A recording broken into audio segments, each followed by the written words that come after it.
Hi, I'm MJ. Welcome to the Blogs for Borders video Blogburst, April 10th, 2007. And thanks for joining us as we take a whirlwind tour of illegal immigration news across these United States.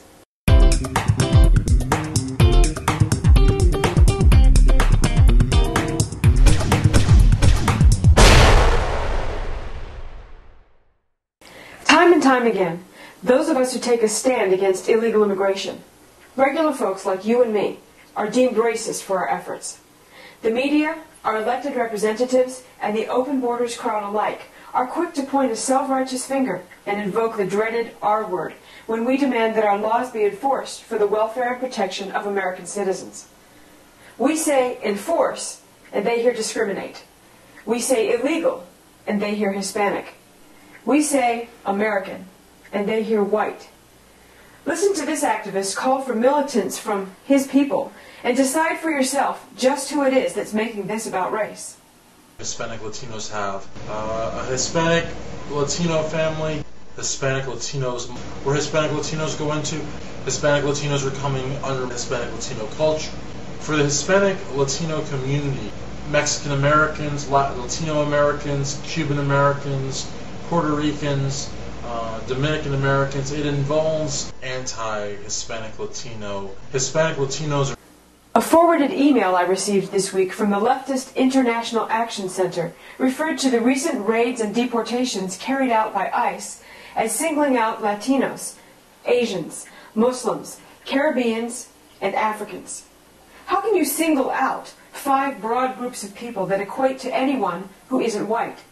Again, who is making this about race? Jake received an email this week from a YouTube viewer who wanted to know if our goal was for the U.S. to be free of any race that isn't white, because we post video against entering the country illegally. Again, who's making this about race? If you think it's those of us who want immigration law enforced across the board who are the racists, then congratulations. You've bought into the big lie.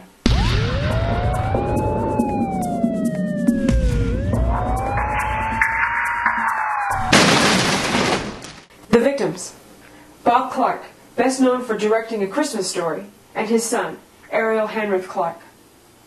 The accused: Hector Manuel Velasquez Nava, 24, an illegal alien from Mexico. Pending charges: vehicular manslaughter, driving without a license, and driving under the influence of alcohol. The story: Slimebag Velasquez Nava's blood alcohol level was 3 times the legal limit when his 2007 Yukon entered oncoming traffic, hitting Clark's vehicle head-on. The high-speed collision mangled both cars, but Velasquez Nava walked away while the Clarks were declared dead, pinned in the wreckage. Police say that dirtbag Velasquez Nava has no documentation of legal U.S. residency. They've been unable to verify the auto insurance he claims to have on the Yukon, nor can they find any record that he's ever been licensed to drive in the U.S. Records do show, however, that he pleaded guilty to a prostitution-related charge in Los Angeles in 2005. He was sentenced to 2 years probation.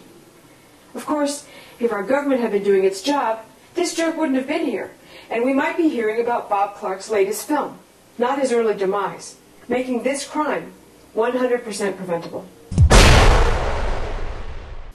The victim: Rebecca Griego. The criminal: Jonathan Rowan, a.k.a. Robert Richardson, a.k.a. Nathan Rowan, an illegal alien from England. The crime: murder. The story: Griego broke off a 4-year relationship with Rowan back in 2004, describing him as, quote, a suicidal alcoholic who had grown increasingly menacing. According to court records, this scumbag had attacked her physically, threatened to kidnap her dogs, and harassed her sister, leading Griego to seek a domestic violence protection order, which was granted on March 6th. But last Monday morning, Rowan found her alone in her office at the University of Washington, shot her, and then killed himself. The kicker? When he was arrested last summer for ignoring a stop sign and running from the police, his blood alcohol level was more than 3 times the legal limit. But Rowan's illegal presence in the country went undetected due to Seattle's sanctuary policy, which forbids police from asking about a suspect's immigration status. So if the government had been doing its job, this jerk wouldn't have been here.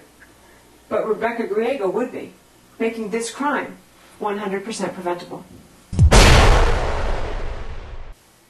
The victims: Allison Kuhnhard, 17, and Tessa Tranchant, 16. The accused: Alfredo Ramos, 22, illegal alien. The crime: manslaughter. The story: Allison and Tessa were stopped at a traffic light when scumbag Ramos crashed into their car, pinning them inside. They had to be cut free from the wreckage before they could receive medical attention.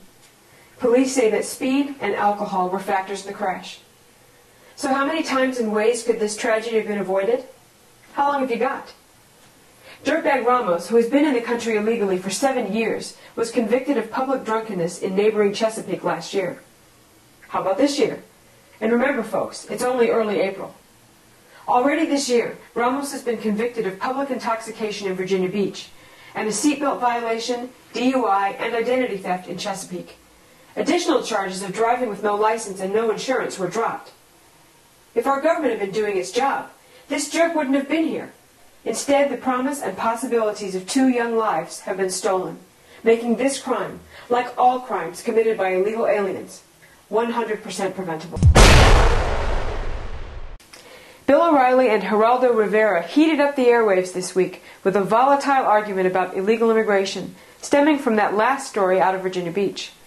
Between TV coverage and going viral on the internet, we bet you've already seen it. But just in case.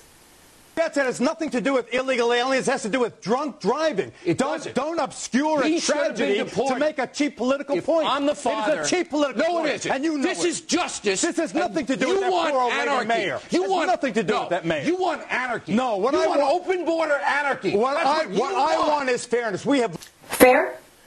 What is fair about wanting to disregard this criminal's illegal presence in this country? How is it fair to Americans in general, and to Allison and Tessa specifically, to treat this guy like he's a citizen? O'Reilly hit the nail on the head. By definition, illegal aliens have no right to be here. Therefore, any additional laws they break are just that, additional. That is always a relevant fact. We talk about 100% preventable a lot around here because it's important to remember that our government is persistently and willfully refusing to enforce our immigration laws, and has been for decades, with tragic, costly, and preventable consequences for Americans. The word fair is defined as free from dishonesty and injustice. The complete and honest truth is that this guy is here illegally, and if he had been deported, he wouldn't have been here to kill these girls. To ignore or deny this fact is both dishonest and unjust, and that's not fair. Hey guys, this is Jake. We went to Adalberto Church this weekend to cover Elvira Arellano's latest hunger strike. Yeah, that didn't happen, and here's why. And Mom, Elvira Arellano, or as we like to call her, Social Security fraud committing, deportation order defying, 2 times. You need to get out of here. It's a public sidewalk. So what? You need to get out of here. It's a public sidewalk. You need to get out of here. You need to go film somewhere else. You need to go film somewhere else. We've seen your stuff on the internet, and we're going to come and call the police on you. Okay. Go ahead. Let them tell me to get off the public sidewalk. She seems unclear on the concept of public property, not to mention telling the truth. Yes, I have some people here that have threatened me. Yes, I need a police officer. So who is this lunatic? No, you lied. You acted like That's right, Associate Pastor Betty Guevara, seen here, ministering last October.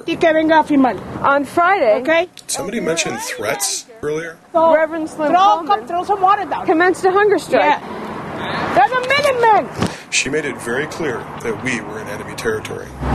You know, you should go where you belong and leave us alone. Where do I belong? Go to your house. Go to your own neighborhood. Leave us alone. Why do you keep bothering us here? I'm doing my job. This is what job? Harassing other people, scaring little kids? And so is our camera. You need to leave. Take your hand off my camera. No. Thanks as always for clicking in to this week's Blogs for Borders video Blogburst. Why do we do what we do every week? Tom Tancredo has the answer. Because the worst of all worlds is when you pretend like you have an immigration policy. You make coming into the United States without our permission illegal, and then you actually don't enforce it.